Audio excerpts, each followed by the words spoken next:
The mop water was already the color of weak coffee when Jack Rivera pushed it across the hallway floor. The air inside Cedar Ridge High held that familiar mix of things that did not quite belong together: floor wax, teenage sweat, cheap perfume, old books. Outside, beyond the double doors, an early Texas summer pressed against the glass, bright and white and hot. Inside, the fluorescent lights hummed softly over linoleum scuffed by thousands of sneakers. Jack dipped the mop, wrung it out, and cut a slow line through a smear of dried soda. The stain loosened, turned cloudy, then disappeared into the gray water. He watched it vanish for half a second longer than he needed to, then moved on. At his hip, his keyring rattled with every step. Dozens of keys, all shapes and sizes, rode on a single heavy loop that had worn a permanent groove into his belt. Classroom keys, storage closet keys, boiler room keys. Some were shiny and new, some had teeth worn smooth from use. He knew everyone by feel. He stopped to straighten a crooked poster taped to the wall. It showed last year's graduating class, lined up in maroon caps and gowns on the football field. In the far corner of the photo, almost out of frame, a man in a green custodial polo stood half behind a speaker, holding a trash bag. The photo blur made him almost unrecognizable. Jack let his fingers rest on that corner, then pulled his hand back and smoothed the tape. From the gym down the hall came a dull rumble of voices and movement. Students were rehearsing for this year's ceremony. Somebody yelled, somebody laughed, a chair scraped. A whistle blew sharp and impatient. The sound echoed through the empty hallway where Jack worked hollow and distant. He moved on, clearing stray paper cups and candy wrappers into the trash bag that hung from the cart.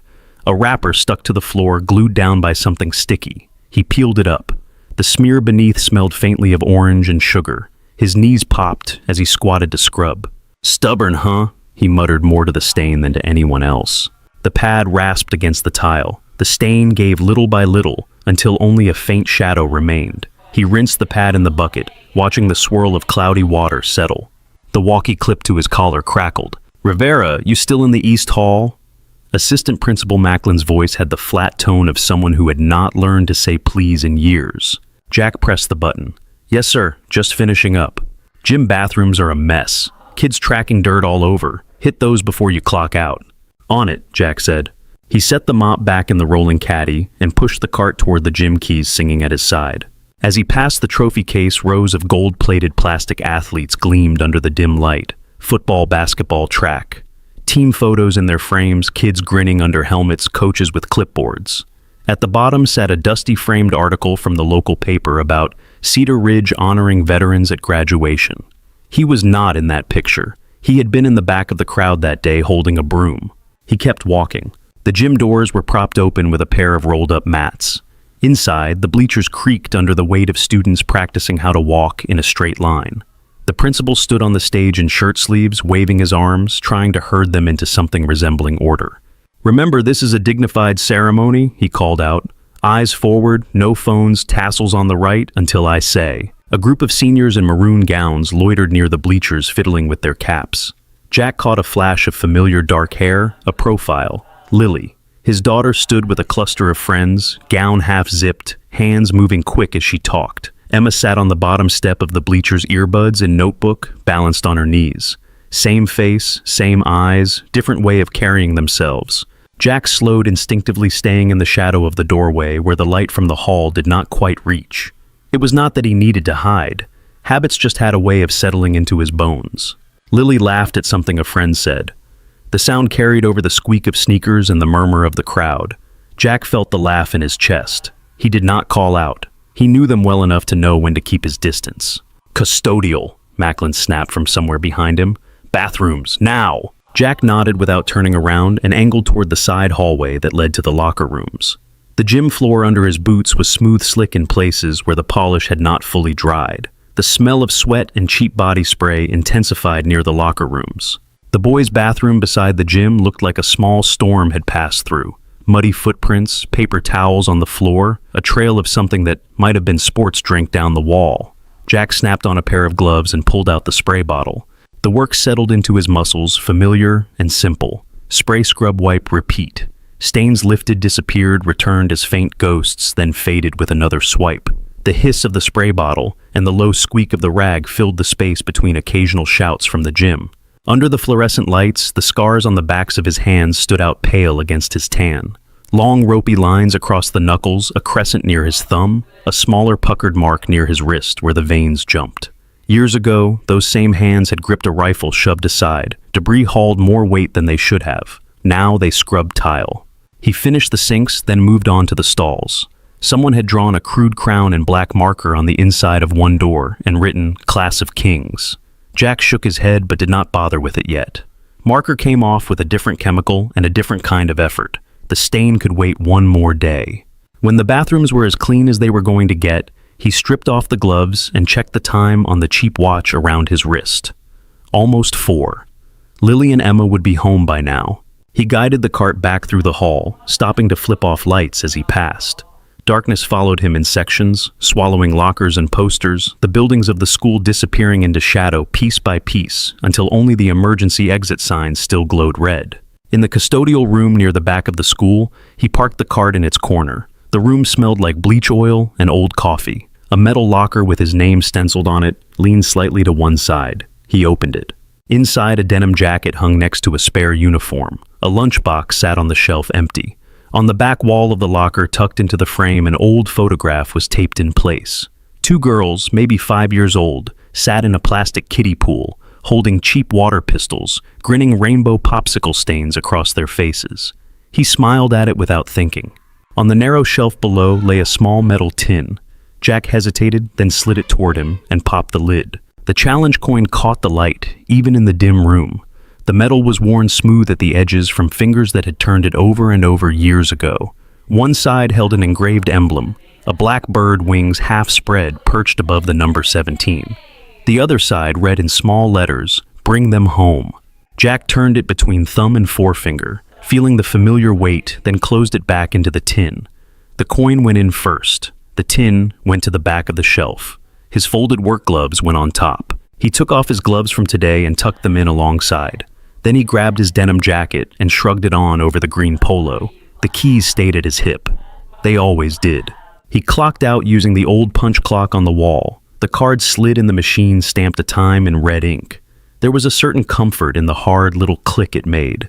Outside, the late afternoon heat wrapped around him like a heavy blanket. The sun sat low, turning the tops of the bleachers gold. A few kids lingered near the parking lot, trading jokes, car doors slamming, engines starting. Someone blasted music from a dented pickup. Jack's truck sat at the far end of the lot, a faded blue Ford with a missing hubcap and a cracked tail light. He unlocked it, the keys clinking, and slid behind the wheel. The seat springs complained. The steering wheel was hot under his palms. He took one last look at the school in the rearview mirror before turning the key. The building loomed against the pale sky brick and glass and steel banners flapping loose along the fence. The words printed on the biggest one along the fence line fluttered open for a moment in the wind. No one left behind. Jack watched the banner settle, then pulled out of the lot and headed toward home. The road home ran straight for a while, then curved past a strip mall and a cluster of small houses with tired lawns.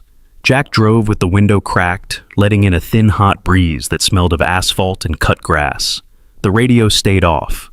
He liked the quiet after the buzz of the school. At a red light, he rested his wrist on the top of the steering wheel. A streak of sun caught the faint outline of ink beneath his cuff. A black wing, the hint of a talon, the curve of a number. He tugged the sleeve down without thinking and focused on the traffic. By the time he turned into his street, the heat had begun to sink towards something softer. Shadows stretched long across front yards. A dog barked 3 houses down. Somewhere someone was grilling, the smell of charcoal and meat drifting through the neighborhood. The Rivera house sat near the end of the block, a single story with peeling white trim and a front porch that leaned a little to one side. The yard was mostly dirt with a stubborn patch of grass near the mailbox. A cracked concrete angel watched over a row of potted plants that Emma tended when she remembered. Jack pulled into the driveway and killed the engine. For a moment, he sat there, hands resting on the wheel, watching the movement in the front windows. A shape passed, a curtain twitched. The porch light was not on yet. They were home. He grabbed his lunchbox and stepped out. The keys chimed at his hip as he climbed the 2 porch steps. The front door stuck a little in the frame as always. He leaned his shoulder into it and went inside. Cooler air greeted him, chased by the faint smell of tomato sauce and something baking.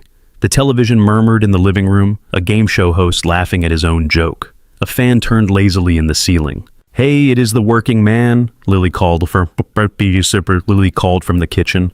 Jack set his lunchbox on the small table by the door and toed off his boots. "You say that like it is a rare thing."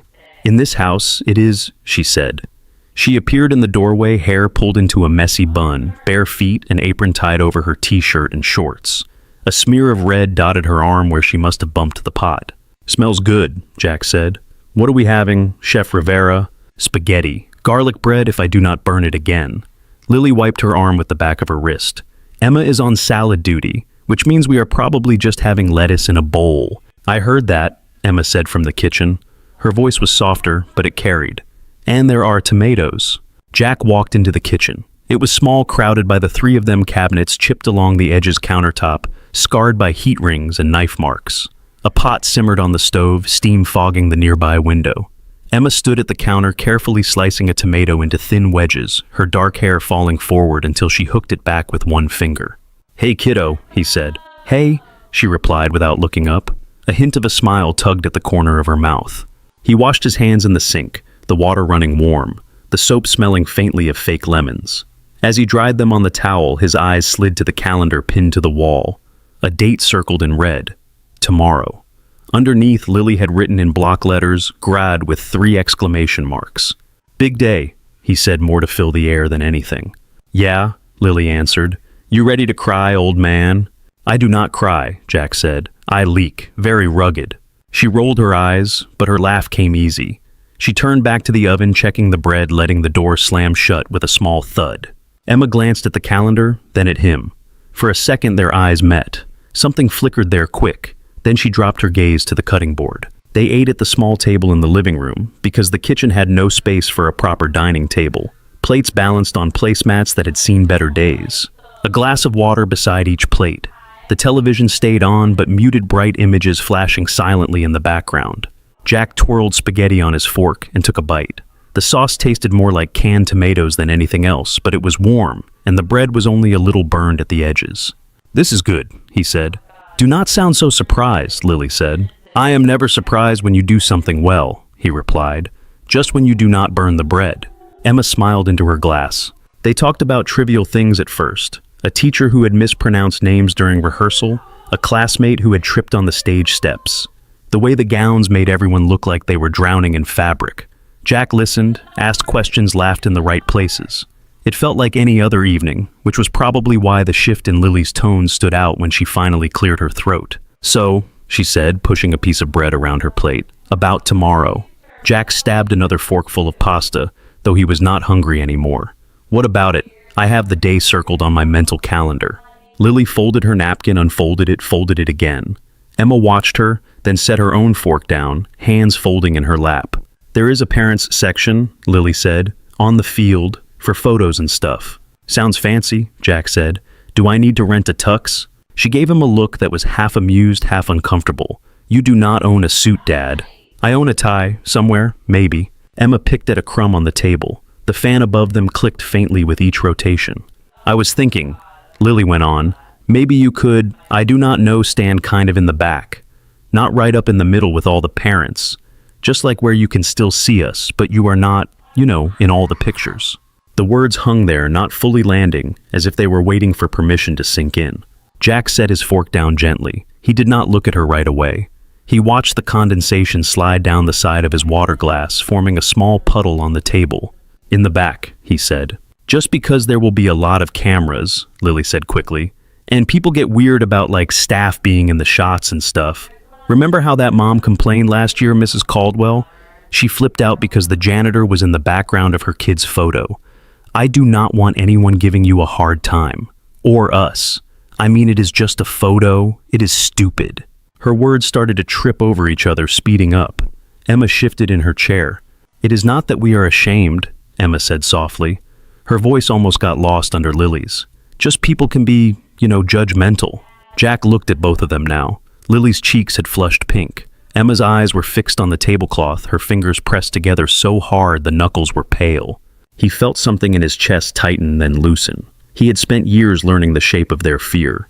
It was never just about him. "Back row is fine," he said. His voice came out steady. "I get a better view from there anyway. less tall dads blocking the sight line. Lily let out a breath that he had not realized she was holding. "Really? You are not mad." "Why would I be mad?" he said. "It is your day. I am just there for the free program and the chance to clap loudly at the wrong time." A small laugh broke out of her. Emma looked up, relief, and something like guilt chasing each other across her face. "I will get there early," Jack added. "Find a good spot. You will hear me cheering even if you do not see me." Lily rose and circled the table, leaning down to wrap her arms around his shoulders. Her hair smelled like shampoo and garlic. "You are the best," she said into his ear. He patted her arm. "Do not say that too loud. The dog down the street will get jealous." Later, as they rinsed dishes in the sink, Lily humming under her breath and Emma stacking plates in the rack, with precise care, Jack leaned back against the counter and watched them move around each other. They knew where the other would reach before it happened. Years of practice in a small space. "You two have what you need for tomorrow?" he asked. "Caps, gowns, those string things." "Tassels," Emma said. "Yes." "Honors cords," Lily said. "Also yes. You are sure you do not want to iron your shirt at least?" "My shirt has character," he said, "like its owner." "Your shirt has wrinkles," Lily replied. "It has lived a life." Emma dried her hands and wiped a spot on the counter that was already clean. "Our counselor said parents should be on the field by 9, she said. "Ceremony starts at 10. "I will be there," Jack said. "Back row, remember, like a shadow." She flinched slightly at the word, then smiled to cover it. "Yeah," she said, "like a shadow."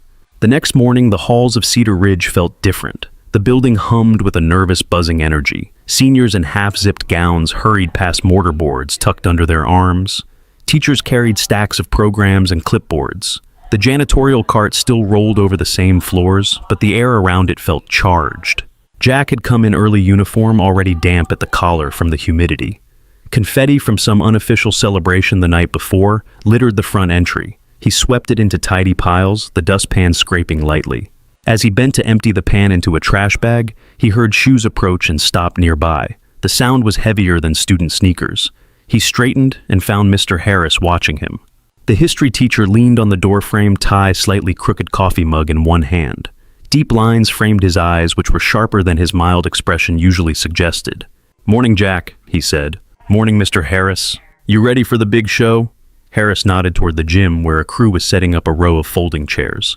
"I am just here for the cleanup," Jack said. "The glory belongs to the young." Harris took a sip of coffee, then set the mug on the nearby ledge. His gaze dropped to Jack's hands. Jack was rolling up his sleeves against the heat. The scars along his wrist and forearm were fully visible now, pale lines crossing the darker skin. "Those look like more than just a run-in with a broken locker," Harris said. Jack paused, sleeve halfway rolled. For a second, the hallway sound dimmed. Then he finished the roll and reached for another wad of confetti. "Occupational hazards," he said, "a lifetime ago." "Army?" Harris asked. The question was gentle, almost casual. Jack held the dustpan a little tighter. "Something like that." Harris studied his face a moment longer, then nodded once. "Well," he said, reaching for his coffee again, "if you ever want to talk about old hazards, my room's the one with too many maps and not enough windows." He lifted the mug in a small salute and walked away, whistling a tune Jack did not recognize. Jack watched him go, then tipped the confetti into the trash. The tiny scraps of colored paper slid into the black plastic, bright pieces disappearing into darkness. He tied the bag, closed the plastic stretching, then carried it toward the back keys, chiming softly at his side. By mid-morning, the heat had settled over the neighborhood like a lid. Inside the house, ceiling fans turned, and the air smelled of hairspray and fabric softener. Lily stood in front of the mirror, on the closet door, holding her maroon gown against her body. The polyester clung to her bare legs with a faint crackle. Her cap sat crooked on her bed tassel, already tangled. "This thing is so ugly," she said, "like impressively ugly." Emma sat cross-legged on her own bed, folding and refolding the pale gold honor cord that would go around her neck. "It is tradition," she said. "You are supposed to look like a walking curtain." The bedroom they shared was small, 2 twin beds pushed against opposite walls, posters and photo strips, filling every spare patch of paint. A string of fairy lights sagged between thumbtacks. The dresser drawers did not close completely. On the floor, a pair of sneakers lay on their sides, open mouths waiting for feet. A honk sounded from outside, 2 quick beeps. Lily went to the window and peeked through the blinds. A sky-blue Civic sat at the curb, music humming faintly behind closed doors. Chloe leaned out the driver's side window, waving. "Chloe is here," Lily said. She is early. That is new, Emma said. Lily shouted toward the front of the house. Come in, it is open! A moment later, the front door squeaked and closed. Chloe clattered down the hallway in sandals, then appeared in the bedroom doorway without knocking. Graduates, she announced, I bring congratulations and zero emotional stability. She wore ripped jeans and a black tank top that said seniors in cracked white letters. Her hair, usually up in a messy knot, was straightened and glossy. Wow, Lily said. You look like you belong in a shampoo commercial. Do not get used to it, Chloe said. My arms are sore from holding the flat iron. She stepped into the room and spun once, then flopped onto Emma's bed, making the mattress dip. The honor cord slid into Emma's lap. You guys look serious, Chloe said. What happened? You find out finals actually count? Lily held the gown up to her throat and made a face in the mirror. Just trying to figure out how to not look like a burrito. You will be the cutest burrito there, Chloe said. She sat up. Okay, hair triage. Who needs what? Can you fix my bangs? Lily asked. They keep doing this weird swoopy thing. On it, Chloe said, hopping off the bed. Where is your good clip, the silver one, the one that does not try to murder your scalp? In Dad's room, probably, Lily said. He stole it last week to fix something and never brought it back. Chloe blinked. He used a hair clip as a tool. Do not ask, Emma said. Chloe shrugged. All right, I will go hunt it down. She padded down the hall toward Jack's room. The door was mostly closed, pulled in until only a thin strip of light showed along the jamb. She pushed it open with the back of her hand. The room smelled faintly of soap and old coffee. The blinds were half drawn, throwing lines of shadow across the unmade bed. A pair of work boots sat neatly side by side near the wall. A denim jacket hung on the back of a chair, next to a small desk, cluttered with bills, a chipped mug, and a couple of pens that had leaked onto a napkin. Chloe checked the top of the dresser first. Old receipts, loose change, a folded pocket knife. No clip. She opened the top drawer. Socks and worn t-shirts all folded to the same tight rectangles. The second drawer held jeans and work pants. Still nothing. She crossed to the small closet and slid the door open. Inside hung Jack's uniforms, the same green shirts and dark pants lined up like copies. On the shelf above lay a row of shoeboxes and a plastic tub filled with odds and ends. Okay, mystery box, she said under her breath. She reached up and dragged one of the shoeboxes forward. It caught on something and tipped, spilling a stack of old stuff onto the floor. Socks, a belt with a broken buckle, a battered baseball cap, a small envelope, and a photograph that fluttered down like a slow leaf. Chloe bent to pick up the photo. The paper was thick, slightly curled at the corners, the colors faded. A younger version of Jack looked back at her from the picture. He was in full combat gear helmet on chin strap loose. His face was thinner, jaw, harder, eyes a shade colder. Dust streaked his cheek. Behind him, painted on a wall or the side of a vehicle, a black bird spread wide wings above the number 17. Whoa, Chloe whispered. She turned and hurried back down the hall, photo pinched between her fingers. Invasion, she announced as she stepped back into the girls' room. Also, what is this? Lily looked up from the mirror. Emma set the cord aside. Chloe held out the photo. Lily took it, frown lines forming on her forehead. Is that Dad? Emma scooted closer, eyes narrowing. He looks younger. And scary, Chloe added, like someone who does not get your jokes. In the picture, Jack's gaze was off to the side as if he were looking at something just out of frame. The logo behind him, the bird and the number, drew the eye. The image carried a different feeling than the usual family photos on the walls. Those were all smiles and birthdays and crooked Christmas trees. This one smelled even through faded ink of dust and heat, and something heavier. Lily turned the photo over. On the back, in blocky handwriting that matched the notes he sometimes left on the fridge, someone had written 2 words and a date. Helmand 07. Below that, in smaller letters, another hand had added Ghost 17. Emma traced the words with her thumb. Helmand is in Afghanistan, she said. How do you know that? Chloe asked. Mr. Harris, Emma said. He made us label maps for like 3 weeks. Chloe squinted at the front again. Ghost 17? That sounds like a metal band. Or a unit name, Emma said. Lily sat on the edge of the bed, photo between her hands. Why have we never seen this before? He does not really talk about that stuff, Chloe said. He does not talk about it at all, Emma corrected. Lily stared at their father's younger face. There was a distance in the eyes she did not recognize, like he had been somewhere far even while the photo was taken. She slid the picture onto the bed and reached for her phone. I am looking it up. She typed Ghost 17 military into the search bar and tapped the screen with more force than necessary. Results bloomed. The top was a cluster of unrelated things. A video game channel, a ghost hunting group, a fan forum for a science fiction show. "Try adding Marines," Emma said. Lily did. This time, a few different links appeared. A poorly formatted blog with a black background and white text. A discussion thread on a veterans forum. None of it was official. No Wikipedia page, no news articles. She tapped the blog. The header image was a grainy photo of soldiers silhouetted against a sunset. Text scrolled under it. "Some say there was a unit that never showed up on the rosters the latest post began. They went where it was worst and left nothing but rumors behind." Lily skimmed. Words like extraction black site off the books blinked past. Emma leaned over her shoulder. "Scroll," she said. There was a section of comments, each tagged with a username and a date. "Guy from Coast. My uncle swears he saw a patch with a black bird and 17 on a guy who pulled him out of a road crater. Says the guy disappeared before the medevac even landed. Old Corbe 4, you do not talk about that stuff on open boards. Just be glad someone showed up." Underneath, an anonymous guest had written, "If Ghost 17 was there, you were not meant to die that day." Chloe hugged a pillow to her chest. "That is creepy," she said. "In a cool way. Your dad was like special ops or something." "He never said," Lily murmured. "He said he worked on bases," Emma said. "Like logistics, fixing things. He always made it sound boring."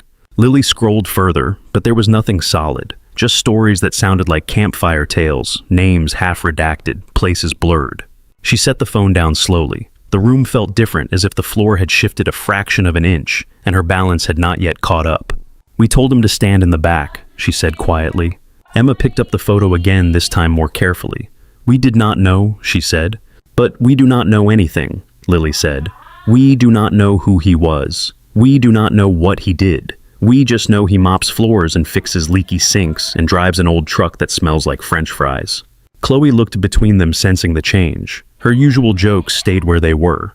"Did he leave already?" Emma asked. Lily glanced at the digital clock on the nightstand. 8:27. "He said he had to go in early," she said. "For setup." Emma stood and smoothed the edges of the photograph with her fingers. "I want to ask him," she said. Lily chewed her lower lip. "Yeah," she said. "Me too." They stepped out of the room, Chloe trailing behind. The house felt quieter than before, the television off the fan in the living room, the only sound. On the kitchen table next to a half-empty mug of coffee sat a folded note. 2 small bouquets lay beside it, wrapped in newsprint and tied with twine. The flowers were not fancy, just supermarket carnations and a few sprigs of baby's breath. Lily reached for the note. His handwriting was clear, a little crooked where the pen had caught. "Left early to help with the field. See you on the big stage. Proud of you, Dad." Below that, he had drawn 2 stick figures in caps and gowns, one slightly taller than the other. Emma picked up one of the bouquets. Ink from the newspaper had smudged onto the white petals, giving them a gray tint at the edges. The paper crackled in her hand. "He did not have to do that," Chloe said softly. Lily swallowed her throat tight. "They are like the cheapest flowers," she said, but there was no bite in her voice. "Yeah," Emma said. "He bought them anyway." She looked at the photo still in her other hand. Young Jack dust on his face, darkness behind his eye. Somewhere between that version of him and the one who left bouquets on the table and circled dates on the calendar, a whole story sat untold. Emma slid the photo carefully into the front pocket of her bag. Lily took the other bouquet, holding it with a care that surprised even her. She could smell faint greenery and ink and a trace of the coffee that had sat nearby. "We should get going," Chloe said. "Traffic is going to be insane." "Yeah," Lily said. They moved through the familiar motions of gathering bags and keys, straightening gowns, checking for tickets and phones. Outside, the sun had climbed higher, baking the driveway. The air shimmered above the hood of the Civic. As they locked the front door, the keys clinked together in Lily's hand, the sound oddly similar to the chime that followed their father everywhere he went. Emma glanced back once at the table through the window, at the 2 bouquets and the empty mug, then turned and followed her sister down the steps. The traffic around Cedar Ridge High crawled. Cars inched along the street, turning into the packed parking lots in slow waves. Heat shimmered above hoods. Parents in pressed shirts and summer dresses stepped out, balancing bouquets, balloons, and camera bags. Chloe eased her Civic into a spot along the curb 2 blocks away. The dashboard read 9:03. She cut the engine and sat for a second, fingers drumming the steering wheel. "We walk from here," she said, "unless you want me to attempt parallel parking war." "I would rather graduate," Emma said. They climbed out, the air hitting them like an open oven. The maroon gowns were slung over their arms, caps in hand. Lily had twisted her hair back with the silver clip Chloe had eventually found wedged behind Jack's dresser. Strands already began to curl in the humidity. They joined a stream of seniors and families moving toward the school. The crowd flowed past the front doors, down the side of the building, and around to the football field. Posters with Joe Class of 25 and hand-painted signs waved above heads. Somewhere a band tuned instruments, brass notes drifting in broken pieces. Near the gate to the field school, staff checked names off lists. A sign pointed parents toward the bleachers and seniors toward a roped-off section near the field house. "Okay," Chloe said, stopping where the path split. "You two proceed to greatness. I will go wrangle seats and fight off random uncles with giant umbrellas." Lily adjusted the strap of her crossbody bag. The bouquet in her hand crackled. "You are sure you can find my dad if he texts you?" "Back row loud clapping. I will keep an eye out," Chloe said. She squeezed Lily's arm once and bumped her shoulder against Emma's. "See you on the other side, valedictorians of my heart." "We are not valedictorians," Emma said. "In my narrative, you are," Chloe replied, then spun away toward the bleachers. Lily and Emma stepped into the seniors' line. A teacher handed them programs with their names printed in neat lists. The field smelled like cut grass and hot plastic from the folding chairs that had been set up in long, straight rows. The metal bleachers already reflected sunlight like a mirror. Parents fanned themselves with hats and paper programs. Down on the field, staff bustled. The principal moved between the stage and the sound system, clipboard in hand. The assistant principal checked row numbers, barking instructions at volunteers. Jack was not among the parents. He was on the far side of the campus in the cafeteria. An hour earlier, someone had tipped over a tub of orange juice near the lunch line. The spill reached under tables, pooling in sticky puddles that clung to shoe soles. The smell of citrus hung heavy in the air. Jack slid his mop back and forth, pushing the liquid toward the drain. The fluorescent lights hummed. Outside, muted through the walls, he could hear the first waves of cars arriving. "Rivera," Macklin said from the doorway. "You still on that?" "Almost done," Jack said. "Make sure the back hallway is clear too. Board members are coming through there. I do not want them wading through mess. And remember, once guests arrive, keep staff out of the main photo areas." Jack wrung out the mop. "Understood." Macklin lingered a moment, his gaze flicking to the clock. "You got family here today, right?" "My girls," Jack said. "Lily and Emma." Macklin nodded once. "Good. Just do me a favor. When you are off the clock, try to stay out of the aisles. Some parents get particular about backgrounds." Jack could feel the old banner image in the trophy case, the edge of his own figure almost cut out. He stared at the mop handle. "I will find a corner," he said. When the last streak of orange juice was gone and the floor dried to a dull shine, he wheeled the cart back to the custodial room. The clock on the wall read 9:20. The ceremony started at 10. His shift technically ended at 9:30, but days like this blurred the lines. He opened his locker and took out a plastic grocery bag. Inside lay the 2 bouquets he had bought the day before, wrapped in the same newsprint as the ones on the kitchen table. These had fared a little better in the school fridge. The petals still held most of their color. He hesitated, then pulled off his green cap and ran a hand through his hair. The uniform shirt had a faint ring of darker fabric at the collar. He had planned to change into a clean shirt. He kept folded on the top shelf, but his fingers brushed the extra cloth only long enough to feel its coolness. The punch clock ticked. Somewhere a microphone squealed as someone tested it. He took the clean shirt down, looked at it, then folded it back into place. "Later," he said quietly. He clipped his keys back to his belt, grabbed the bag with the flowers, and stepped out into the bright corridor.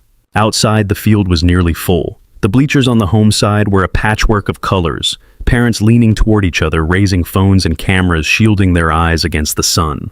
Banners hung from the railings. The stage sat at the 50-yard line, a wooden podium at center, and a long table with stacks of diplomas to one side. Jack stayed close to the outer fence, away from the main entrance, where most families funneled in. He passed the back of the bleachers and came around to the far corner of the field. From there, he could see the stage at an angle. It was not the best view, but it was clear enough. He chose a spot near a tree where a slice of shade cut across the grass. It was just beyond the row of chairs labeled "Parents" in block letters. He did not step into the roped-off section. He leaned on the trunk, the bark rough at his back, and held the grocery bag against his leg. On the field, seniors took their seats as the band played a slightly wobbly march. From where he stood, Jack could see the top of Lily's dark hair and the tilt of Emma's head as she looked up at the stands, scanning for faces. He raised a hand, though he knew she could not see him from there. A murmur ran through the crowd as the principal stepped up to the podium. He tapped the microphone, winced at the feedback, then smiled into the sea of faces. "Good morning, Cedar Ridge," he began. "To the class of 25, to our families, our staff, our honored guests. Thank you for joining us to celebrate this milestone." The usual phrases followed: journey, hard work, new chapters. The words washed over Jack, familiar and distant. He focused on the shape of his daughter's shoulders. The way Lily sat up straighter when the principal mentioned scholarship winners. The way Emma twisted the ring on her finger when he talked about the future. And today, the principal said, "We are especially honored to welcome a guest who embodies service and commitment. Please join me in welcoming Captain Ryan Cole of the United States Marine Corps." Applause rippled across the stands. A man in dress blues rose from the front row of the reserved section and walked up the small steps to the stage. From the back corner, Jack watched him with the same quiet attention he gave any stranger in uniform. It was a habit he had never quite unlearned. Captain Cole looked to be in his mid-30s. His hair was cropped close at the lines of his jaw clean. The dark coat of his uniform sat perfectly on his shoulders, rows of ribbons above his pocket. When he reached the podium, he saluted the flag, then turned to the crowd. "Morning," he said, voice steady through the speakers. "I will keep this short because I know none of you remember speeches on days like this." A low ripple of laughter broke out. Even from the back, Jack could see a faint, easy smile on the man's face. "I work with veterans who come home and try to figure out what to do next," Ryan said. "Some of them had plans before they left. Some did not. All of them had to learn how to be different versions of themselves." He did not raise his voice, but the words carried. The band members at the side of the stage stood still. A bird circled above the field, a dark shape against the white sky.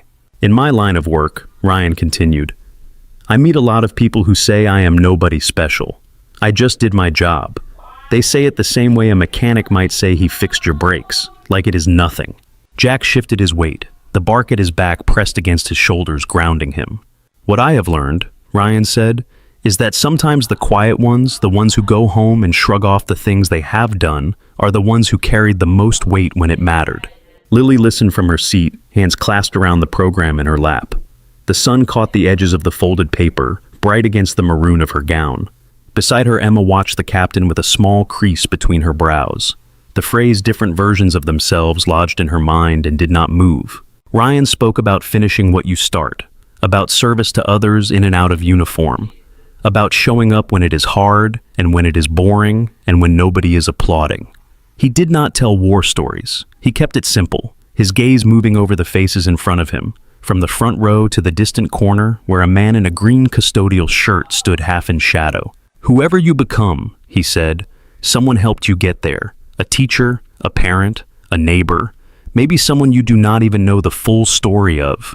Remember them when you cross this field today." He ended with a nod toward the seniors. "Congratulations, class of 25.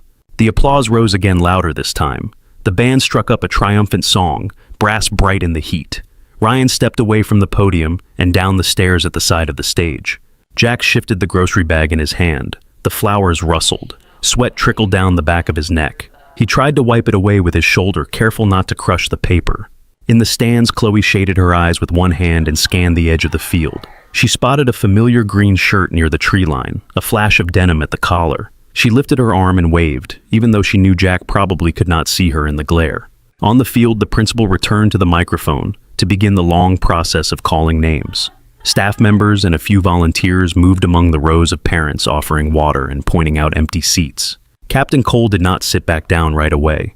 Instead, he walked along the front of the bleachers, shaking hands, accepting thanks from a few veterans who stood to greet him. A small metal pin in the shape of an eagle caught the sunlight on his lapel.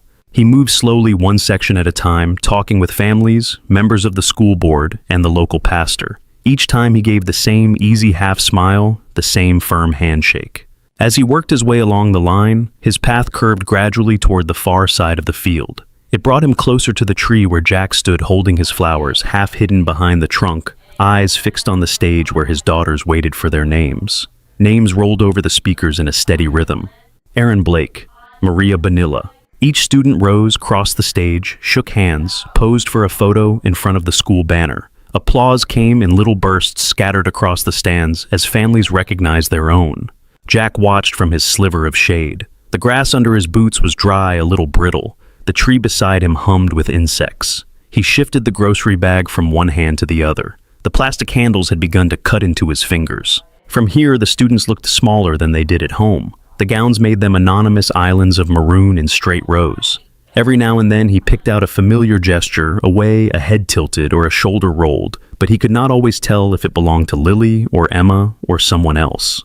He moved a little to the left, trying to see around a speaker stack. His shoulder bumped the rope that marked the edge of the reserved seating. The sign tied there at eye level read "Parents" in bold black letters. A woman in a pale blue dress was edging along the row nearby, looking for an opening to take photos. Her heels sank into the grass with each step. A teen girl followed her face pink, under a layer of makeup hair, sprayed into a neat curve under her cap. The woman stepped back to adjust her angle and nearly collided with Jack. "Oh," she said, catching herself. "Excuse me." "Sorry," Jack said, pulling the bag closer to his leg. Her eyes flicked to his shirt, reading the small embroidered word, "custodial." Something in her face shifted. Not quite disgust, not quite embarrassment, but a closing of the distance. "Are you supposed to be standing here?" she asked. Her voice was not loud, but it carried. "This section is for families." Jack glanced at the sign, then at the empty stretch of grass where he stood. He had kept his boots outside the rope. The tree trunk was at his back. There was no one around him for several feet. "I am just trying to see the stage," he said. "I will stay out of the way." She tightened her grip on the bouquet in her hand, the cellophane crinkling. "We had a problem last year with staff showing up in the backgrounds of all the photos," she said. "We had to edit out a janitor in almost every shot. It was very distracting." The girl behind her stared down at her shoes. "I remember," Jack said. The memory of that email thread of Macklin repeating the complaint in the break room came back with an unpleasant clarity. He had nodded then too. He nodded now.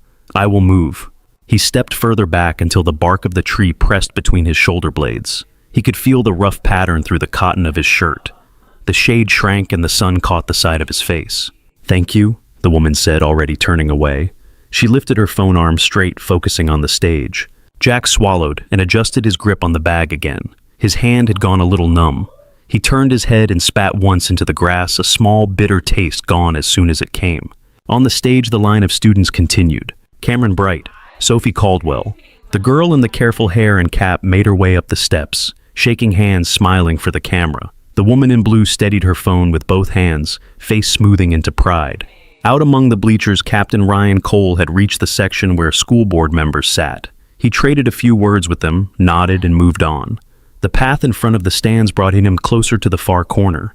A cluster of older men and women sat halfway up the bleachers, some wearing small pins on their lapels, others with battered ball caps resting on their knees. A few of them rose when they saw the dress blues approach. Ryan stopped to speak with them, leaning in to catch their words over the murmur of the crowd. One of the men thick around the middle with a white mustache and an old USMC cap clasped Ryan's hand with both of his. "Good to see the Corps still sends the sharp ones," the man said. Ryan smiled. "Just sent the available ones, sir." They shared a brief laugh. A woman next to the veteran reached up and smoothed his sleeve, fussing at a wrinkle. Ryan let her patient, then excused himself and continued along the row.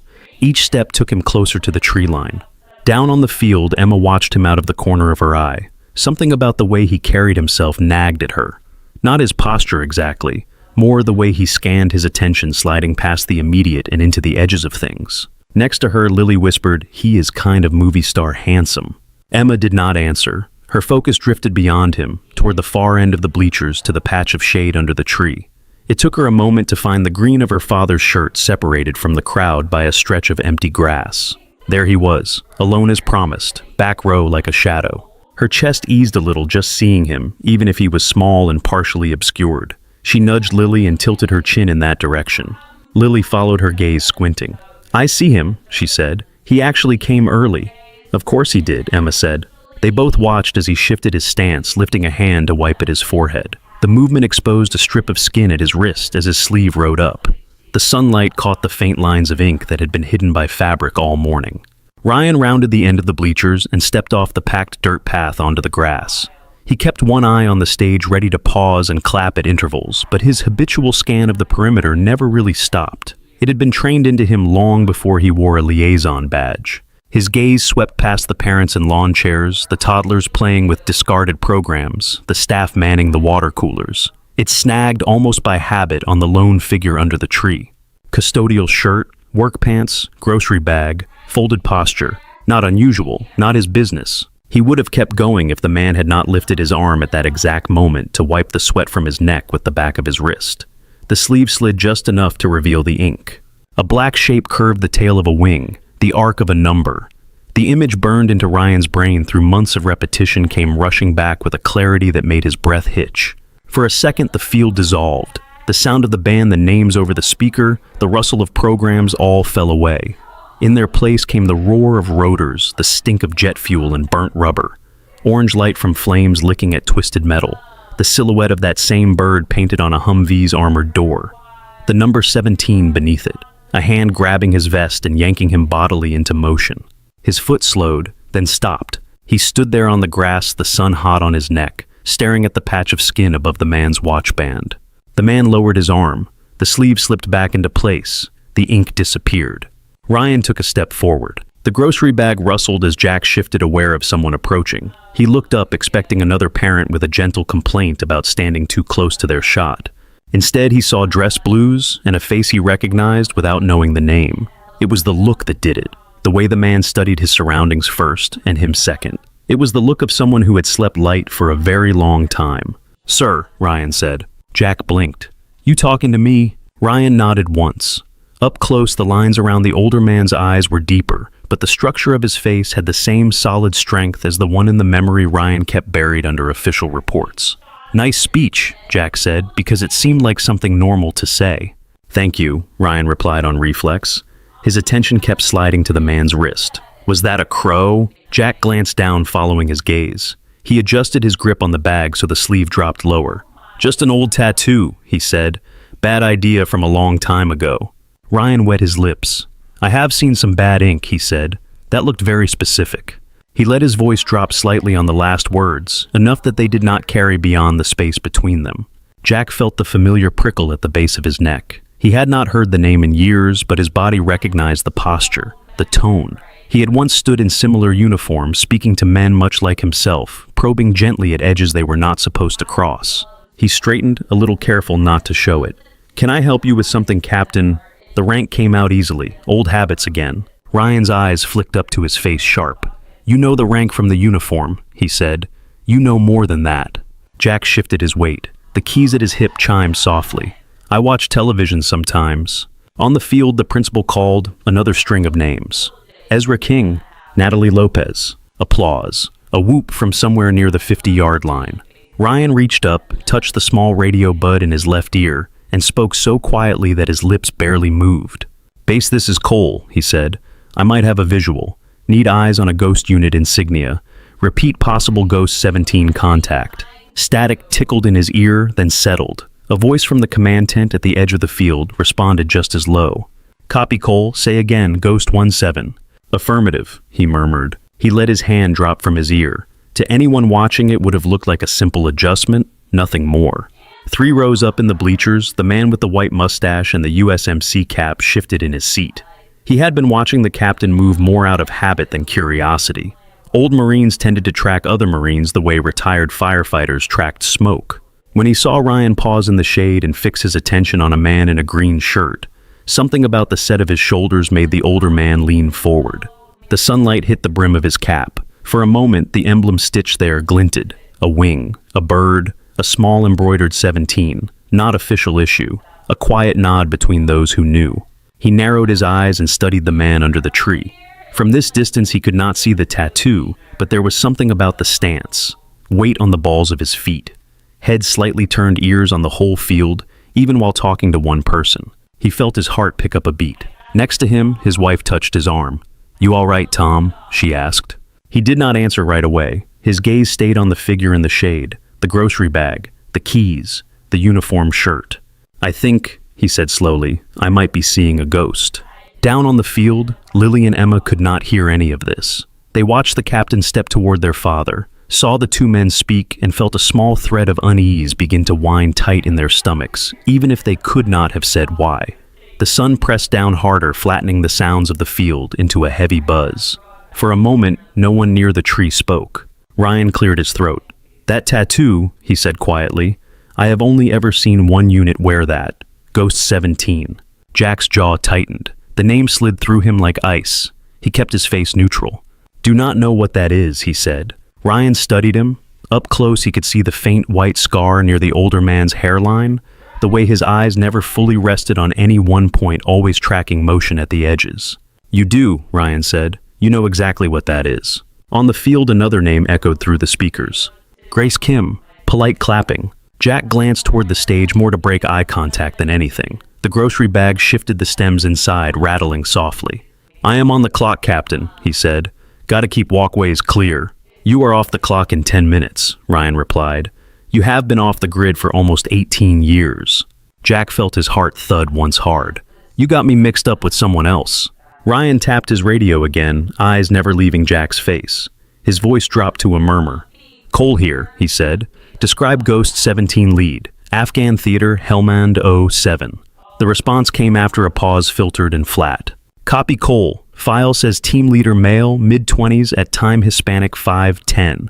Dark hair scar above right brow, identifying ink left wrist, corvid silhouette 17 numeral. Listed KIA, no recovered remains." Ryan let out a slow breath. The description matched too neatly for coincidence. He spoke without touching the radio, this time keeping his gaze level. "Funny thing," he said. "The file says our team lead died.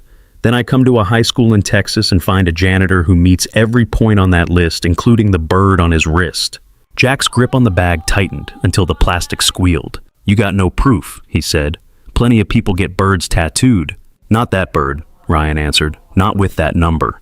In the bleachers, Tom, the retired Marine, made up his mind. He put a hand on his knee and pushed himself to his feet with a soft groan.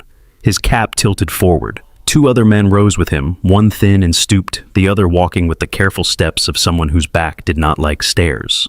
"Tom," his wife said, "where are you going?" He did not look away from the figure in the shade. "Down," he said. "I am going down." They began to make their way toward the aisle, moving slower than they wanted to, bound by old joints and crowded knees. On the field, Emma noticed movement in the stands, the cluster of older men all wearing the same kind of quiet focus, descending in a line. She followed their path with her eyes, saw where it led. Under the tree, to her father, to the Marine captain. Beside her, Lily stopped fidgeting with her program. "Why are those guys heading toward Dad?" she whispered. "I do not know," Emma said. Her voice came out thin. Jack felt the hairs on his arms rise as he sensed more people approaching. There was a particular rhythm to the way veterans walked, a mixture of caution and purpose. He had known it for so long it felt like its own kind of sound. He flicked a glance past Ryan's shoulder and saw the three men coming off the bleachers. Their clothes were civilian, their eyes were not. "Look," he said, keeping his tone level. "I clean floors, I fix stuck doors. Whatever you are looking for, it is not here." Ryan took one more step, and enough that their conversation could not be easily overheard by anyone beyond the immediate area. The sun picked out faint lines at the corners of his eyes. "I was in Helmand," he said. "Dry riverbed convoy hit trucks disabled. We were pinned down in a ditch, heat so bad it hurt to breathe. No air, no support, no way out. Then 4 guys came over a ridge without calling it in. One of them had that bird on his wrist. He pulled me out by my vest. We did not even catch his name. Someone said it later in a tent, and the intel officer told us we never met him." Jack did not answer. The memory of heat and grit and the metallic taste of adrenaline rose up. He pushed it down. "People who wear that ink," Ryan went on, "do not end up mopping cafeteria floors at random high schools." Jack gave a tight, humorless smile. "You would be surprised what is available with no degree and no resume." A shadow fell across them as Tom and the other 2 veterans reached the edge of the rope. Up close, Tom could see the lines in Jack's face more clearly, the way his shoulders filled out the fabric of his shirt. "Sir," Tom said. Jack flinched at the title. His eyes flicked to the older man's cap. The small, unauthorized patch on the side. A black bird. The number 17 faded from years of sun. "I am not, sir," Jack said. "I am maintenance." Tom shook his head. His voice roughened. "You pulled me out of a burning MRAP outside Kandahar," he said. "You threw me into the back of a truck and told the driver not to stop even if you fell off. I never got to say thank you." Jack's breath stalled. The tree at his back felt too close. "I do not remember that," he said. "Bull," the second vet said. His hair was thin, his skin weathered. He wore a cheap button-down shirt and a pair of slacks that had seen better days. "You remember, you carried 2 of us at once. I know because I saw your face when the flares went off. You looked irritated. A ghost of something like old frustration flickered in Jack's expression before he smoothed it away. On the field, the principal kept reading names. Michael Lawson, Priya Mehta. The crowd clapped less in unison, now distracted by the knot of people forming at the far corner of the field. Heads turned. Conversations murmured. Near the front row, Mrs. Caldwell shaded her eyes, trying to see what had shifted. Her daughter Sophie had already sat back down with her diploma, but Caldwell's attention had drifted from the stage. In the seniors section, Emma could not take her eyes off the scene by the tree. Fathers were not usually surrounded by Marines in dress blues, and older men with caps and pins. It did not fit. The principal cleared his throat and leaned toward the microphone. As a reminder, he said brightly, please hold your applause until the end of each row. His smile was a little strained. Ryan stood very still. We thought you were dead, he said to Jack. File said KIA. That unit held a service. We pour one out every year. We call it Ghost Day. We talk about the guy who dragged us out when everything went bad. Turns out he has been cleaning up after high schoolers in Texas. I did not ask for any of that, Jack said. His voice had cooled. I asked to be forgotten. Tom stepped closer to the rope. You saved my life, he said simply. I walked my daughter down the aisle because of what you did. She has 2 kids now. They would not exist without you. Jack looked at the ground. The grass near his boots had been scuffed, leaving a faint dirt patch. On the stage, the principal reached the section of the list marked R. Olivia Ramirez, he called. More clapping.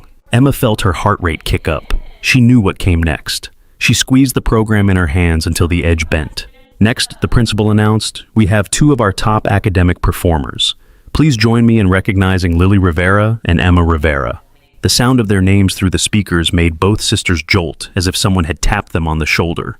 Students around them turned, smiling, nudging, ready to let them pass down the aisle. The row leader motioned for them to stand. Emma stayed glued to her seat. She could see her father from here, framed by the tree and the cluster of uniforms.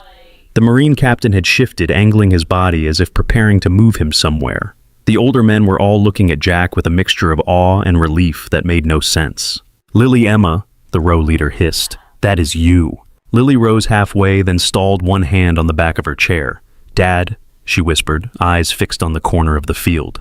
Emma did not move. Her throat had gone dry. From the podium, the principal tried again, smile faltering. Lily Rivera and Emma Rivera, he said. Come on down, ladies. Parents craned their necks, looking for the 2 girls. The band faltered on a note, then recovered. On the far side of the field, Ryan noticed the hesitation on the stage. He heard the names, saw 2 girls in the sea of maroon not moving, while everyone else watched them. His gaze bounced from them to Jack and back. Those your daughters? He asked. Jack did not need to look. He knew their names by the slight strain in the principal's voice. He nodded once. They do not know, he said. Maybe they should, Ryan replied. Jack's face tightened. Not like this. Macklin appeared at the edge of the parents' section, jogging awkwardly in his dress shoes. He had been standing near the sound booth and had noticed the cluster by the tree and the principal's voice losing its cadence. Mr. Rivera, he called as he approached. Everything all right? Several phones were up now, parents on the fringes filming the unexpected scene, if only out of habit. Any break from the usual pattern drew lenses. It is fine, Jack said.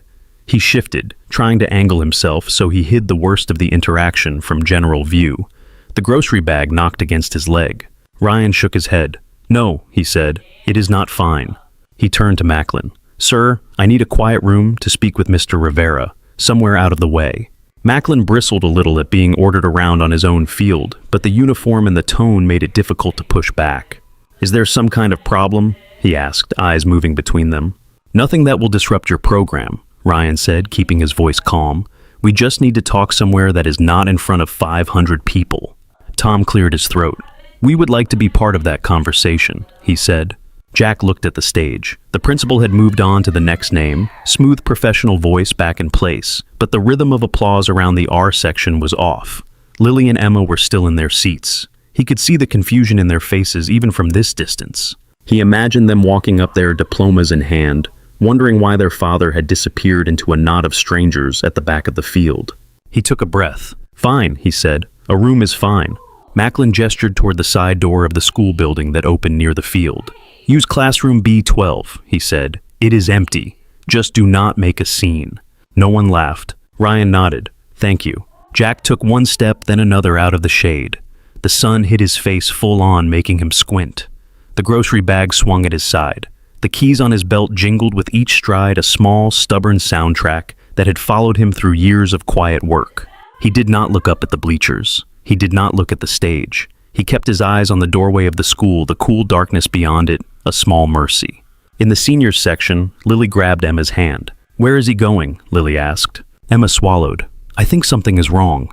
They stepped out of their row together, ignoring the row leader's urgent whispers to stay in line. They moved toward the edge of the student section, toward the gate closest to the building entrance. A teacher reached out to block them. "Girls, you need to wait for your row." Lily dodged around her. "We will be right back," she said, though she had no idea if that was true. They reached the sideline just in time to see their father disappear through the door of classroom B12, the Marine captain and 3 older men following behind him. The door closed with a soft final click. Emma stopped short, staring at the rectangle of glass set into the door. In that reflection, she could see the stage, the stands, and a faint shadow of her own face, eyes wide. Her fingers slipped into the front pocket of her bag and brushed the edge of the photo she had tucked there, the younger version of her father helmet on Blackbird behind him. Something clicked into place in her mind, not fully formed, but enough to make her chest tighten. Lily reached for the handle of the classroom door. A hand landed gently but firmly on her shoulder. "Let them talk," a voice said. They turned. Mr. Harris stood there, tie still, crooked eyes serious. "This is about him," he said quietly. "You will get your turn. Right now, you need to breathe." Through the narrow window in the door, the outline of figures moved into the classroom. The glass reflected the bright field outside, erasing the details. All Lily and Emma could see were shapes and the faint impression of their father standing among them. Classroom B12 smelled like dry erase markers and old air conditioning. The blinds were half drawn, letting in slats of light that cut across the rows of empty desks. A motivational poster on the wall showed a mountain and the word perseverance in block letters. Somebody had drawn a smiley face in pencil on the corner of the whiteboard and not erased it properly. Jack stepped inside and stopped just past the threshold. The room felt smaller than it did when he vacuumed it at night. Ryan closed the door behind them with a soft click that sounded louder than it should have. Tom and the 2 other veterans filed in and found spots near the back wall, as if by old instinct. They did not sit. Neither did Jack. Ryan stayed close to the door between the group and the handle, not quite blocking it, not quite moving away. For a moment, no one spoke. The hum of the air unit filled the silence. Outside, faint through the walls, the principal's amplified voice carried on, naming students who had no idea what was happening in B12. Ryan was the first to move. He crossed to the teacher's desk, set his cover down with care, and then leaned against the front edge of the desk, hands resting on either side of him. The ribbons on his chest caught a strip of light, small bars of color. "I am Captain Ryan Cole," he said, 3rd Battalion 5th Marines back then, liaison now. Jack stayed near the middle of the room, a student desk between him and the chalkboard. His keys tapped lightly against the metal chair when he shifted. "Jack Rivera," he said, "custodial." The pause was slight. "Used to be sergeant." "Used to be," Tom repeated softly. The repetition held a kind of wonder in it. Ryan folded his hands loosely. "The last time I saw you, you did not give a name," he said. "You threw me into a vehicle I did not think would make it out of that wadi and then ran back toward gunfire." "I told the driver to keep moving," Jack said. The words came without him choosing them. The wadi, the dust, the smell of cordite. All of it was suddenly so close he could have reached out and touched it. "You were not supposed to look back." "I did," Ryan said. "That is how I remember your face." The classroom flickered in Jack's vision for a heartbeat, replaced by the long, dry cut of a riverbed. The boards on the ground under his boots became loose rocks. The hum of the air unit turned into the thud of distant explosions. He forced the image away, blinked, and the rows of desks snapped back into place. "I was younger," Jack said. Ryan allowed himself a short huff of air that was almost a laugh. "We both were." He straightened slightly and focused his voice, settling into something almost matter-of-fact. "Helmand Province," he said. "Summer, you remember the heat?" Jack closed his eyes a moment. The air in the room was cool, but the memory of that heat was its own kind of temperature. It had been a heavy radiating thing that made everything taste like metal. "Our convoy got hit in a choke point," Ryan went on. "IED took out lead small arms on the sides. We were in the open, nowhere to go. You know the terrain out there. It is like standing in a frying pan." Tom shifted his weight, the floor creaking under his boot. The other two vets stayed still, their faces set. "We had casualties in the first minute," Ryan said. "Communications were static. The call to pull back never got through or came too late. I remember thinking, this is it. This is how my story ends. In a hole in a place I cannot even spell right." He looked at Jack. "And then you showed up." Jack shook his head. "It was not just me." "Four-man team," Ryan said, nodding. "No unit patches, no names, just that bird and the 17. You did not say who sent you. You did not stick around afterward. You moved like you had rehearsed the whole scene 1,000 times. One of the guys checked our bracelets, tagged the KIA, loaded the wounded, kept count even under fire. That was you." Jack stared at a spot on the floor between two desks, a small scuff in the linoleum. His voice, when it came, was low. "There was a call," he said. "High priority extraction. Friendly forces pinned, no air, no armor, no time." "Ghost unit," Tom murmured. His eyes had gone distant in the same way. "We were a team," Jack said. "I was not supposed to be memorable." "You were," Ryan said quietly. Silence settled again. The only sound was the rattle of the air vent and the faint echo of cheering when another row of students finished crossing the stage. Outside the door in the hallway, two sets of footsteps stopped. The glass panel in the door brightened for a moment as figures leaned in close. Their outlines were faint against the glare from the field. Emma pressed her ear to the slim space between the door and the frame, trying to catch words through the muffled barrier. Lily stood beside her, hands still on the handle, knuckles white. Inside, Ryan took a breath and shifted the conversation. "Your file says you died 2 months after that," he said. "Training flight went down. No remains recovered, but they closed the book. Memorial service, folded flag, your name read at a ceremony none of us were invited to. That is what we were told." "You believed it," Jack said. Ryan nodded. "We did not want to," he said, "but in this line of work that is not uncommon." Jack absorbed that. Somewhere far away from this fluorescent-lit room, strangers had stood in formation while a bugle played for a man who was very much alive, standing now in a high school classroom, holding a grocery bag full of flowers. "My wife died," Jack said. The sentence came out flat. It hung in the air, separate from the war story, heavier somehow. Ryan went still. Jack swallowed. He looked at his hands, at the scrapes from old work, at the faint line of a burn from a hot pan, at the pale scar near his thumb from shrapnel. He let his mind go back to a different room, a different kind of fluorescent light. "They handed me a note in a briefing," he said. "We were going over a map, coordinates, call signs, all of that.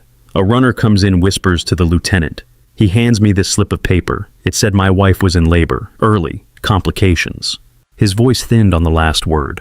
"I was told it was under control," he continued, "that I needed to finish the brief, that there was nothing I could do then anyway. 2 hours later, someone else came in with another note. He did not repeat the second note. He did not need to. The room seemed to understand the gap. They gave me emergency leave," he said. "By the time I got home, she was gone.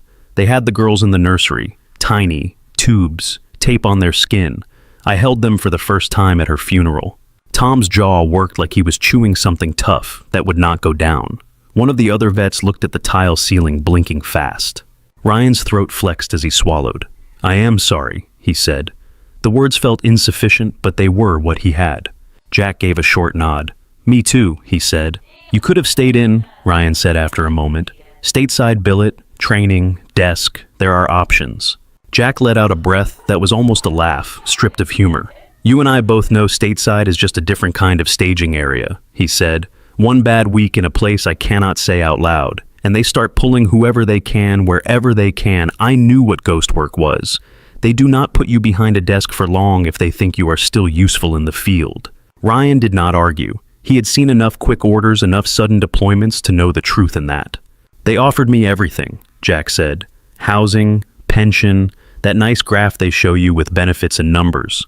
They showed me pictures of neighborhoods, near bases, playgrounds, a neat little house with a flag in front." He shook his head slowly. Every picture came with a disclaimer, subject to orders, subject to needs of the service, subject to your willingness to disappear whenever they call. He looked up, finally meeting Ryan's eyes. "I had 2 babies who had already lost one parent," he said. "I was not going to roll the dice on them losing another." The air in the room felt denser. Even the hum of the vent seemed to lower. "So you walked," Ryan said. "I took discharge," Jack replied. "I signed the papers, handed over my ID, turned in my gear. I told them I was done. They told me nobody is ever really done. Maybe they were right, but I have not worn that uniform since." Tom rubbed a hand over his face. "You could have used the pension," he said. "Veterans housing. You earned that." Jack shrugged one shoulder. "There were strings," he said. "Reserve duty, call-ups, reviews. I did not want strings. I wanted mornings and nights, diapers and feedings, and standing in line at the free clinic with a screaming toddler. That is the mission I picked."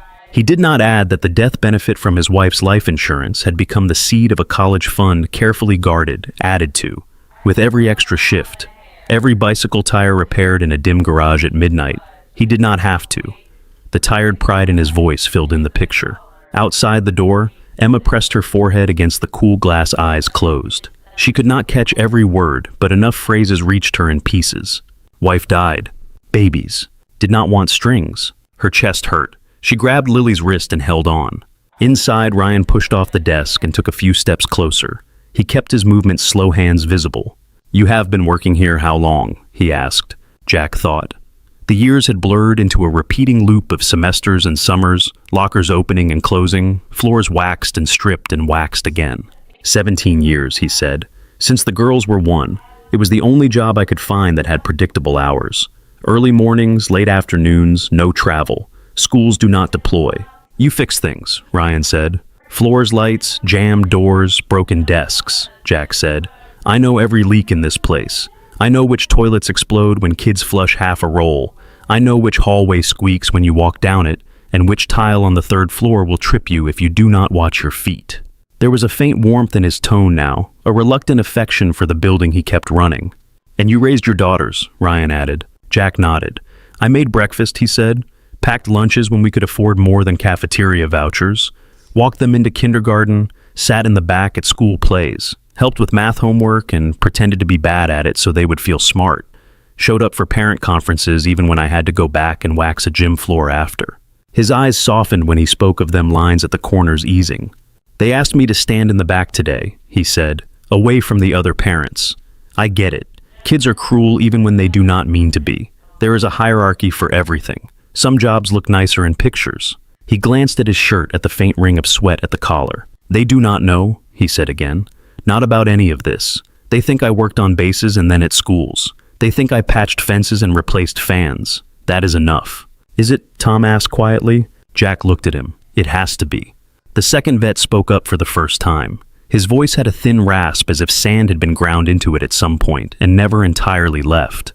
"There is a group of us," he said. 6. We get together every year on the day you dragged our sorry backsides out of that mess. We drink too much bad beer, tell the same stories, and then someone always says, "I wish we knew his name." We called it Ghost Day, because that is what you were, a rumor that saved our lives.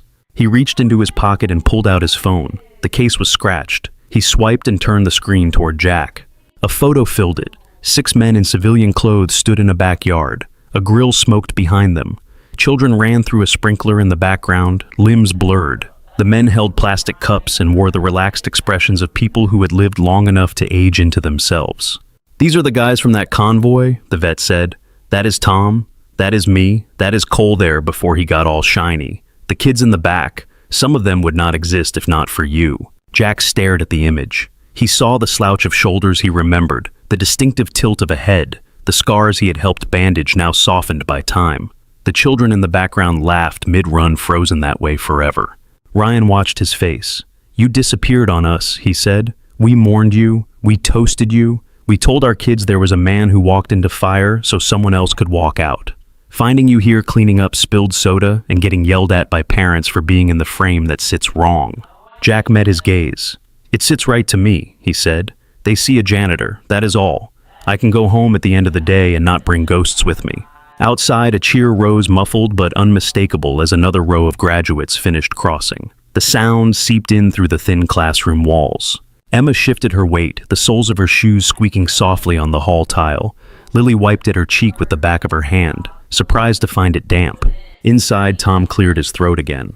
"With respect, sergeants," he said, "you do not get to decide once and for all what you are to everyone. To your girls, maybe. To you. That is your call.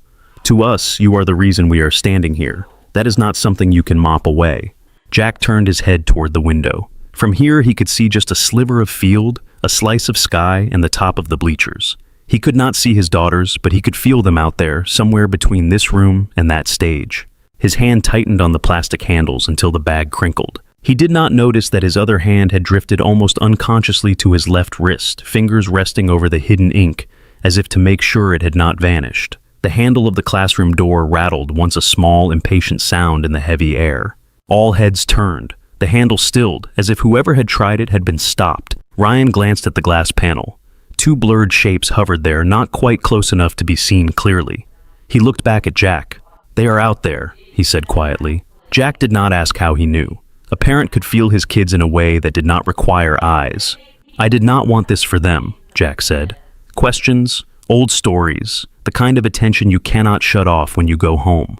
"What did you want?" Ryan asked. Jack thought of early mornings in a small kitchen, cartoons on a flickering television, little feet kicking against a high chair, homework spread across the table, the comfort of routine even when it meant counting pennies at the end of the month.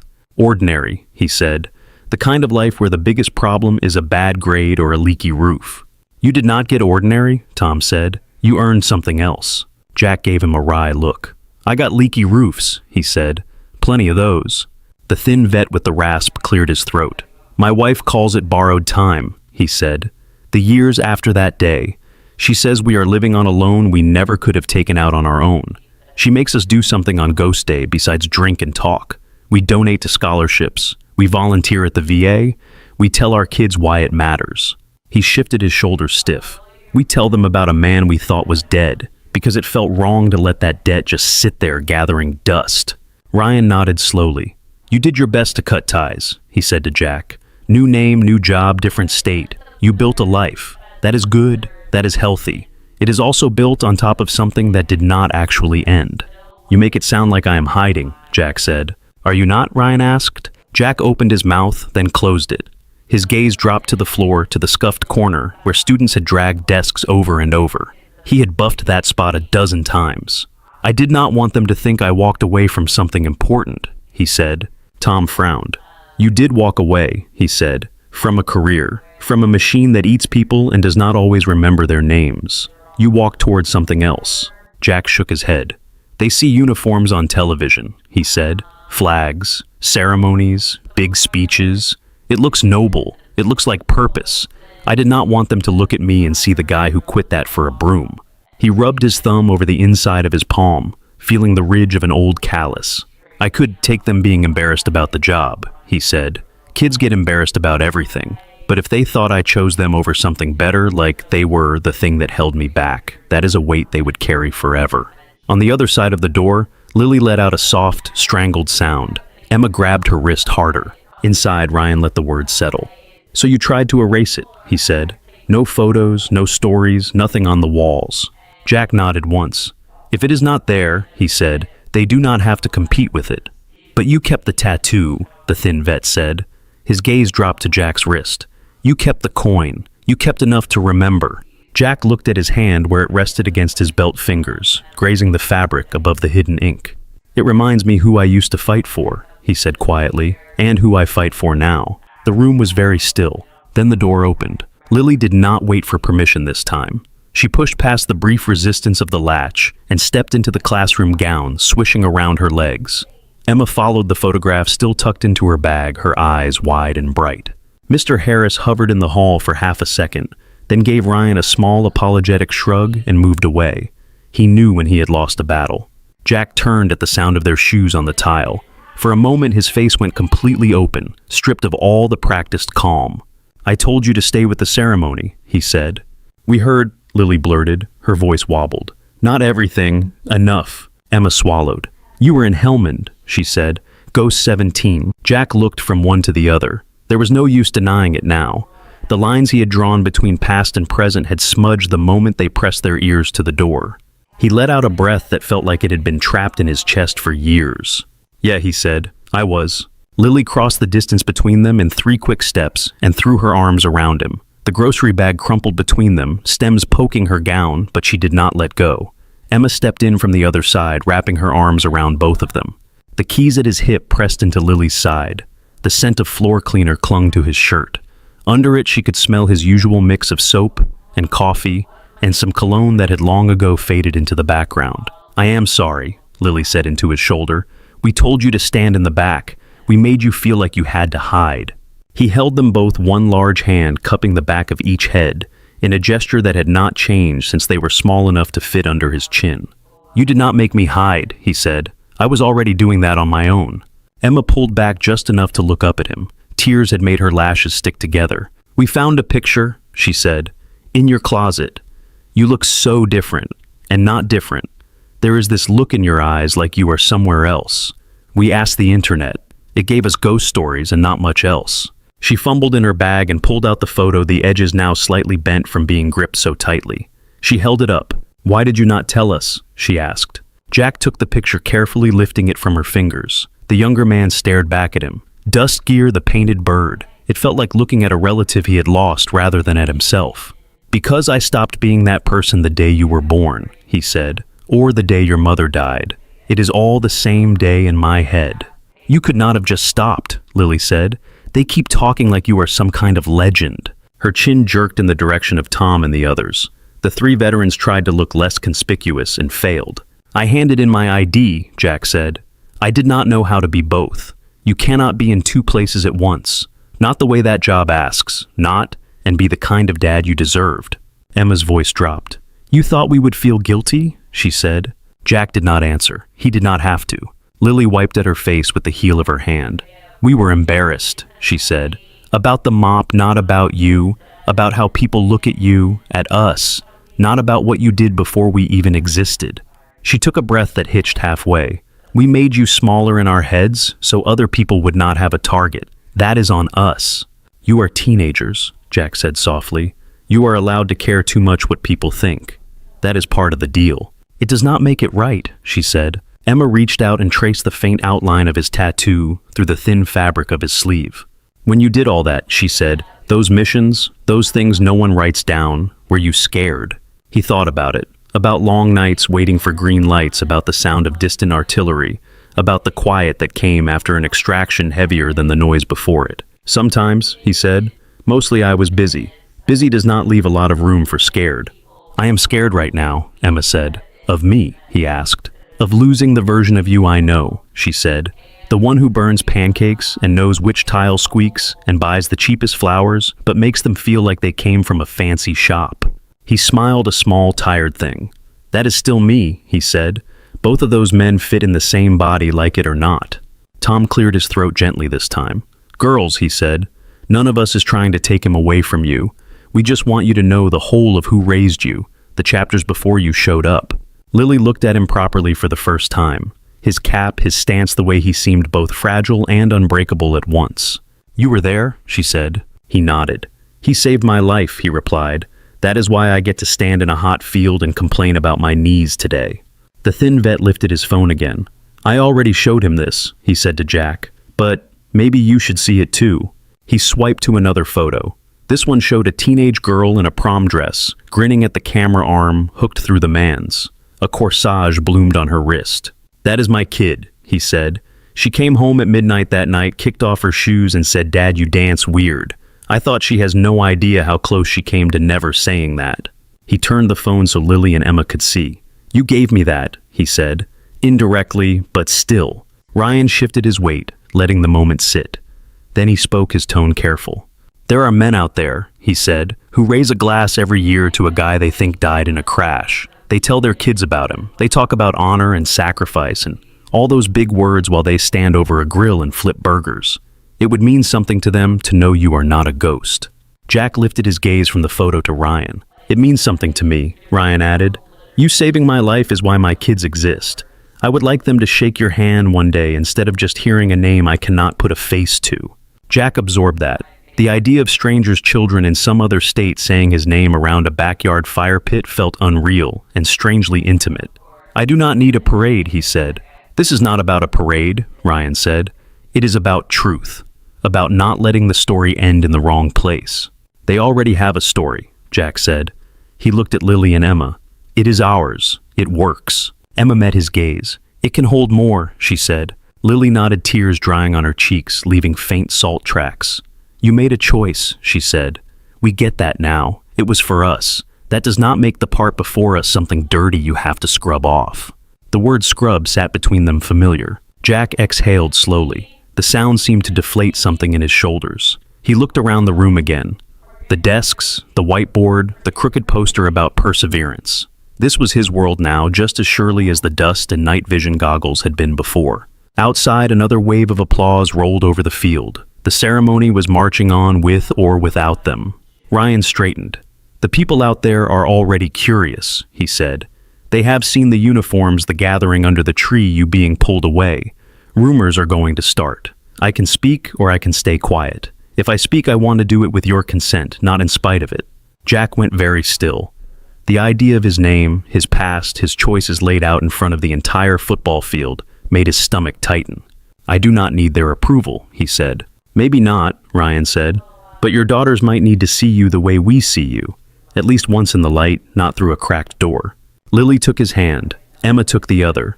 Their fingers were small compared to his, but the grip was firm. "Dad," Emma said, "let them know who you are, all of it." "We will stand with you," Lily said. "Front row, not hiding." Jack looked from one face to the other. In their eyes, he saw a blend of fear and pride, and something steadier underneath.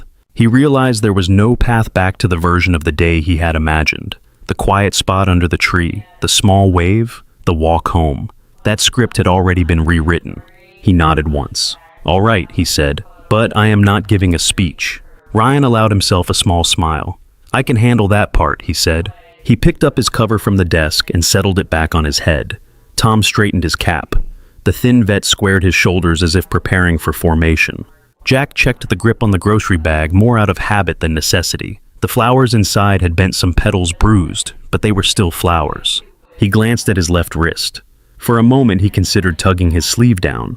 Instead, he rolled it up an inch, exposing the edge of the ink to the cool classroom air. "Let us get this over with," he said. Lily squeezed his hand. Emma nodded. Together they turned toward the door, where sunlit dust motes floated in the narrow window like tiny suspended pieces of the world outside. The hallway outside B12 spilled them into brightness. Sound hit first. Names over the loudspeakers, scattered cheering, the distant blare of the band. Heat pooled in waves near the glass doors. Ryan stepped out ahead, his dress shoes clicking on the concrete. Jack followed with Lily and Emma on either side of him.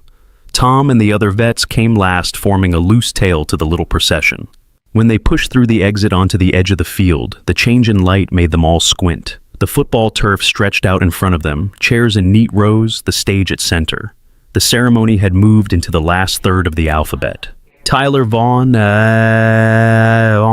the principal's voice boomed. A boy in an oversized gown shuffled across the stage.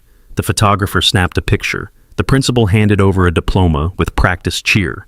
Then his gaze slid past the student and froze. From his vantage point on the stage, he could see the group emerging from the side of the building. The Marine captain in full dress, the 3 older men, the custodian in a green shirt, 2 girls in gowns he recognized from a dozen honor roll assemblies. His smile faltered for half a beat before muscle memory pulled it back into place. Parents noticed next. Heads turned toward the disturbance at the edge of the field. Phones lifted lenses hunting. Along the sideline, a few teachers shifted uneasily. Macklin frowned, already calculating how many emails he would have to answer if this got strange. Ryan changed course slightly, angling toward the steps that led up to the stage. His stride lengthened without becoming a run. He moved with the same calm urgency he had shown in the classroom. The principal leaned away from the microphone as Ryan approached. "Captain Cole," he said under his breath, smile still pinned on for the crowd. "Is there an issue?" Ryan kept his own expression neutral. "I need the microphone for a moment," he said. "With your permission." "The program is full," the principal replied. "We are already tight on time. If this is about security, we can handle it quietly." Tom and the other vets had stopped near the front row of chairs. They watched Ryan, faces set. Jack and the girls stood just behind them, not sure where to put their hands. Ryan glanced at them once, then back to the principal. "Sir," he said, soft but firm, "you introduce me as someone who values service. There is a man here whose service you have been stepping around every day. I intend to say his name. It will not take long." For a second, resistance flickered. Then something in the principal's posture eased. Maybe it was the uniform. Maybe it was the way Lily and Emma stood beside their father, heads high despite the attention. The principal stepped aside. "Make it brief," he said. His voice into the microphone rose again into public mode. And now, before we conclude, Captain Cole has a few words to add on behalf of our visiting veterans. An expectant ripple moved through the crowd. The band quieted. The last student who had crossed the stage hurried back to his seat. Ryan took the microphone. The metal felt warm from the sun. "Thank you, Principal Harris," he said.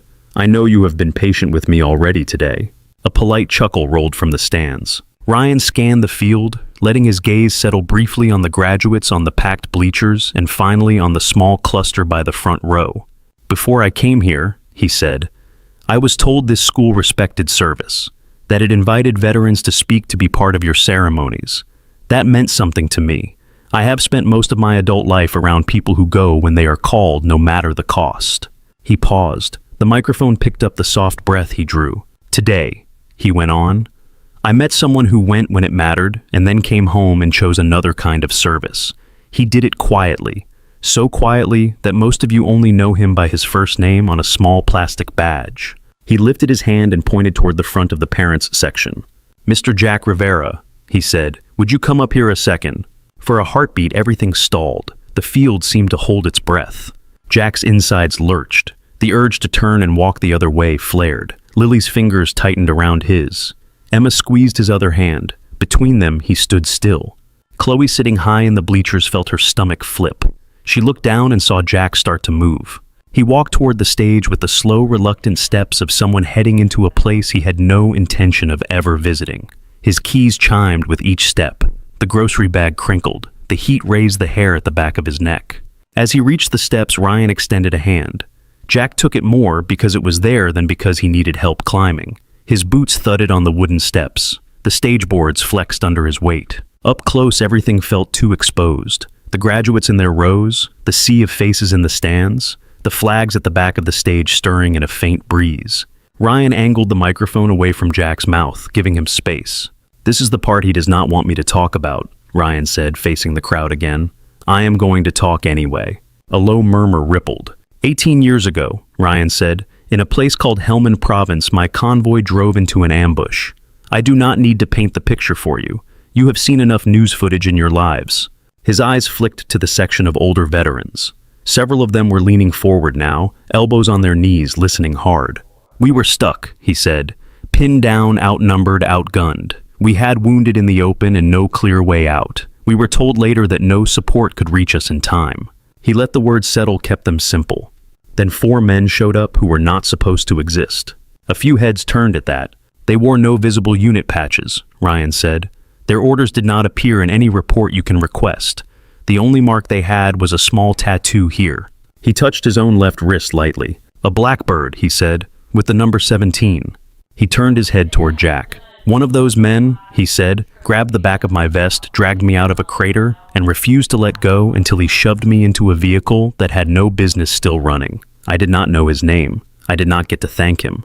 2 months later, we were told he died in a training accident. We held a memorial for a ghost." The field was silent now, except for the faint flap of banners and the buzz of distant cicadas. Ryan raised the microphone a little. "That man is not a ghost," he said.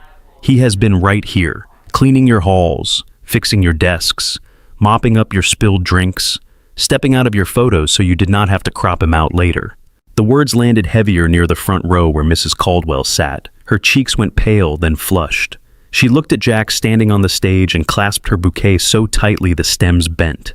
"Mr. Rivera led one of the most effective rescue units I have ever heard of," Ryan said. "He and his team brought people home who were not meant to see another sunrise. They offered him promotion, medals, a path up. Then, while he was still in, his wife died giving birth to their twin daughters."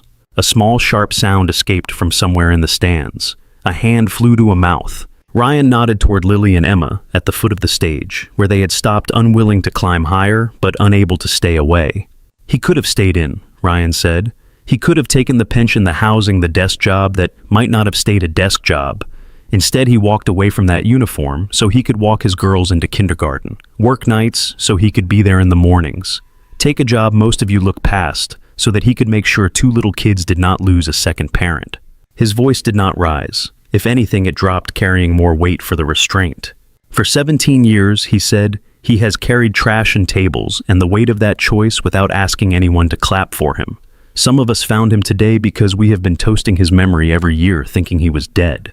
He turned facing Jack fully. His right hand came up in a crisp salute.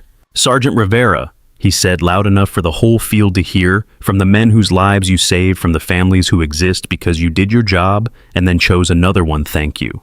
In the stands, Tom struggled to his feet. His back protested, but he straightened it anyway. He lifted his hand to his brow in a deliberate, precise salute. The thin vet beside him joined. One by one, others around them rose. Some wore old uniforms. Some wore baseball caps and polos. Some simply placed a hand over their heart because it felt like the thing to do. Down on the field, the seniors got to their feet without waiting for permission. A ripple of motion passed through the maroon gowns. Chairs scraped. Programs slid to the ground. Chloe stood heart-pounding, clapping hard enough that her palms stung. Mrs. Caldwell rose too slower than the rest. Shame sat heavy on her shoulders, but she pushed against it. Her daughter glanced between Jack and her mother, eyes wide. The principal stepped forward on the stage. His earlier irritation had melted into something more complicated. He faced Jack and bowed his head. "Mr. Rivera," he said into the microphone, "on behalf of Cedar Ridge High, I want to apologize. We asked you to stay out of our way when we should have been thanking you for clearing it." He stepped closer and held out his hand. Jack took it. The principal gripped it with both of his, as if anchoring something. "We overlooked you," he said softly away from the mic. "That ends today." Macklin stood at the base of the stage looking up. His usual briskness knocked sideways. "Jack," he called, voice a little rough. "I am sorry about this morning, about the photos. I did not see the whole picture." Jack let out a breath he had not realized he was holding. "None of you did," he said. There was no anger in it, only a tired sort of truth. Mrs. Caldwell moved toward the steps, dragging Sophie with her. "Mr. Rivera," she called, a little breathless, "I owe you an apology too." She reached the edge of the stage and looked up, eyes bright. The careful makeup around them had smudged. "I was rude," she said. "I treated you like part of the scenery. I was so focused on my daughter's picture that I did not think about who else was in the frame." She swallowed. "I am sorry." Jack shifted the wood under his boots, creaking. "You were protecting your kid's moment," he said. "I get that." "It does not excuse it," she said. He nodded once. "Thank you," he said. It was as much as he could offer. Ryan spoke again, the microphone picking him up. "There is one more thing," he said. "The Corps has authorized me to extend an offer. Sergeant Rivera, if you are willing, we would like you to train logistics officers, stateside, office hours, no deployments. It comes with full benefits backdated for your service. The paperwork takes time, but the decision starts with you." Jack blinked. The idea barely fit in his head. "I am not looking for a promotion," he said into the mic, voice echoing over the field. "This is not a promotion," Ryan said. "It is recognition, and a way to make sure 2 college-bound young women do not have to work 3 jobs in a cafeteria to pay tuition." At that, murmurs started again, this time with a different tone. The principal stepped to the microphone beside Ryan. "The school board chair is signaling frantically at me," he said, a faint, crooked smile touching his mouth. "Apparently we have something to add. Effective immediately, we would like to offer Mr. Rivera the position of facilities director. That comes with a raise. It also comes with 2 full academic scholarships for Lily and Emma Rivera, redeemable at any in-state university that will have the good sense to accept them." Lily's hand flew to her mouth. Emma felt her knees wobble. Chloe yelled, "Yes," from the bleachers before she could stop herself. The band members, who had been standing with their instruments half raised, started to clap their free hands against their thighs. Jack looked at his daughters. Their faces were a mix of shock and delight, and something rawer that he could not name. "I did not do any of this for scholarships," he said. "We know," Emma said. "That is why it matters." Ryan reached into the inner pocket of his coat. His fingers closed around a familiar circle. "I have been holding on to something," he said. "You left it behind when you walked. I kept it because I could not quite let go." He pulled out the challenge coin. In the sunlight, the engraved bird and the number 17 gleamed. Gasps rustled through the section of veterans. They knew that mark. Ryan placed the coin in Jack's open palm. The metal felt cool against his skin, heavier than its size should allow. "You do not have to carry it in your pocket anymore," Ryan said quietly. "You can carry it however you want." Jack closed his fingers around it. The edge bit into his calluses. He unclipped his key ring from his belt thumb, finding the split in the metal band by feel. Years of opening classrooms and closets had taught his hands how to make room for one more key. He pried the ring apart and slid the coin on. It scraped once, then settled among the jagged teeth of the keys. When he let the ring fall back against his hip, metal kissed metal. The new weight shifted the sound slightly a deeper chime among the usual jangle. Lily heard it and smiled through her tears. Emma did too. From the stands, the chant started somewhere in the student section and spread outward. "Thank you, Mr. Rivera," one voice called. Others picked it up. "Thank you, Mr. Rivera." Again, louder. Jack stood on the stage, shoulders straight. His daughters at the bottom of the steps, his past and present hanging together from his belt. And for the first time in a very long time, he did not step aside to get out of the frame. The ceremony unraveled slowly. The chant faded into scattered clapping, then into isolated shouts of congratulations. The band struck up one last song and stumbled only a little through the middle. Graduates tossed caps in the air, a brief flurry of maroon against the blue sky, then scrambled to find them again in the confusion. On the stage, Ryan stepped back and gave the microphone to the principal. Jack moved away from the center, grateful for the chance to stand somewhere that felt less like a target. People kept coming. A teacher Jack barely knew outside of hallway nods approached hand out. "My brother served," she said. "Thank you for that, for cleaning up my room after lab days too." A custodian from the night shift, still in his own green shirt, slipped through the cluster of parents. "You should have told me you were famous," he said, eyes bright. "I am not," Jack replied. "Too late," the man said. "They already think it." Mrs. Caldwell came back in a quieter moment and pressed a card into his hand. "In case you ever need anything," she said. "Not that I can balance the scales, but I would like to try." He nodded, pocketed the card, and shuffled it mentally into the growing pile of things he would have to make sense of later. Through it all, Lily and Emma stayed close. They turned down some photos. They agreed to others. When the principal asked for one of them, with their father, for the school website, they did not hesitate. They stood on the stage again, just the three of them. The photographer called out simple directions. Shoulders in, chin up, look at each other. Jack looked at his daughters instead of the camera. Lily grinned, eyes still slightly swollen from crying. Emma tried to look serious and failed. The shutter clicked. For once, he did not try to step out of frame. Eventually, the crowd thinned. Parents gathered their graduates, steering them toward curs or restaurants or backyard parties. Balloons bobbed above the parking lot. Confetti and programs lay scattered along the sideline. The stage crew began to break down the platform. Folding chairs clanged as they were stacked. Someone rolled up the school banner, the fabric whispering over itself. Jack found himself on the front steps of the main building as the light shifted toward late afternoon. The concrete was still warm under him as he sat. He rested his forearms on his knees, hands hanging loosely between them. The keys at his belt bumped against the step, the coin among them catching and releasing the light. Lily dropped down beside him, gown pooling around her. Emma took the other side, tucking her legs under her. They leaned into him in the casual, familiar way of people who had run out of words for a moment and did not need them. The field below them looked different now. Without the rows of chairs and the orderly crowd, it was just a stretch of grass with a few maintenance carts and trash bags. A stray cap lay abandoned near the 50-yard line. For a while they sat in silence. The sun slid lower, painting long shadows across the yard. Lily broke it first. "Do you regret it?" she asked. Jack turned his head. "Regret what?" "Leaving," she said. "Ghost 17, the Marines, all of that." He thought for a long moment, eyes on the goalposts at the far end of the field. The metal gleamed dull in the fading light. "I regret some things," he said. "I regret not getting home in time. I regret missing your first words, your first steps.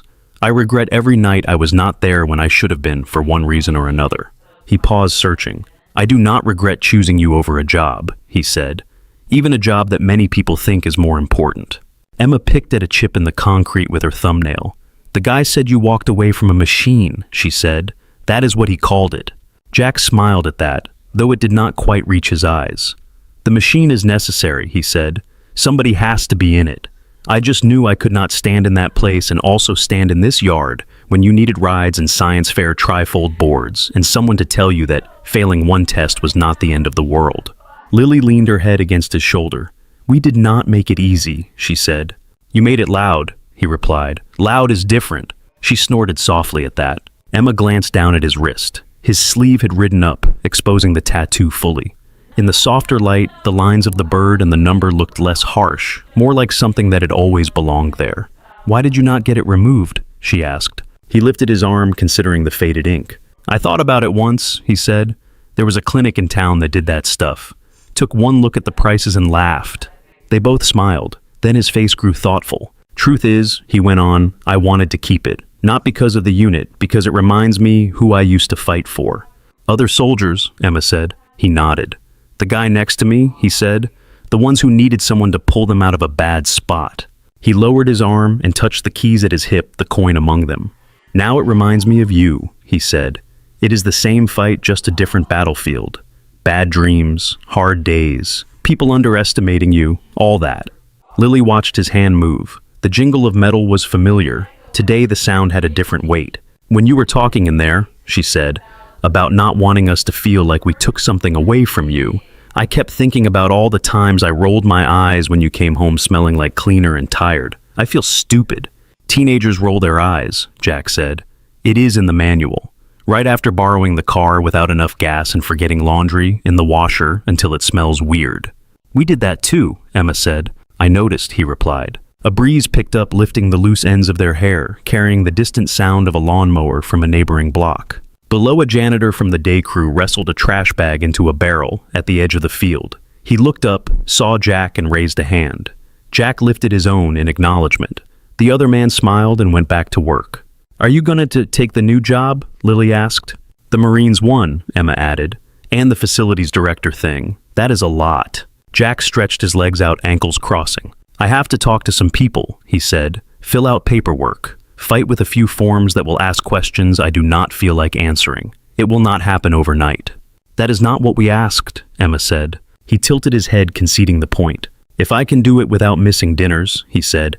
If I can still drive you to the bus station or the airport when you leave for college, if I can still be home when you come back on breaks and decide at midnight you want grilled cheese, then maybe.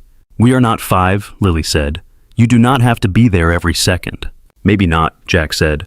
I am not ready to test that theory. Emma smiled faintly. You will have to, at some point. I know, he said. I am just not in a rush. They sat again in quiet. The light faded from gold to a softer grayer shade. The school's brick walls shifted color with its edges softening. Down by the fence, the banner from the morning had been unhooked from its posts and left draped over a storage cart. The words were upside down from where they sat, but the letters were still readable, if you knew what they said. No one left behind. Emma noticed it and nudged Lily, pointing. Do you think they meant that when they ordered it? Lily asked. I think somebody thought it sounded good on a banner, Emma said. Jack followed their gaze. His mouth twitched. It sounds better as a plan than as a slogan, he said. They did not argue. Eventually, the maintenance crew finished their work and headed toward the back of the building. The last of the cars pulled out of the lot. The field fell quiet except for the rustle of dry grass and the occasional chirp of a bird settling into the trees. Jack pushed himself to his feet with a soft sound. His knees protested, then complied. Come on, he said, before the mosquitoes remember we exist. Lily stood brushing off her gown. Emma rose more slowly, stretching her calves, the cords around her neck shifting. They walked side by side down the steps. Jack set a slower pace than usual. There was no need to rush, no shift waiting, no mop leaning accusingly in a corner. As they cut across the empty parking lot, a couple of teachers heading to their cars lifted hands in farewell. Congratulations again, one called, to all 3 of you. Jack dipped his head. The girls waved. Out on the street, the neighborhood was beginning its evening routine. Porch lights flicked on. A dog barked from behind a fence. Somewhere a radio played a country song about roads and home and time. Lily carried one of the bouquets he had brought to the field. Some of the petals were bruised edges browned by the heat and the crush of the crowd. She did not seem to mind. Emma had tucked the other bouquet's flowers into her bag stems wrapped in damp paper towels from the school bathroom. Halfway down the block, Chloe pulled up alongside them, in her Civic window rolled down. There you are, she said. I was afraid the government had whisked you away. Not today, Jack said.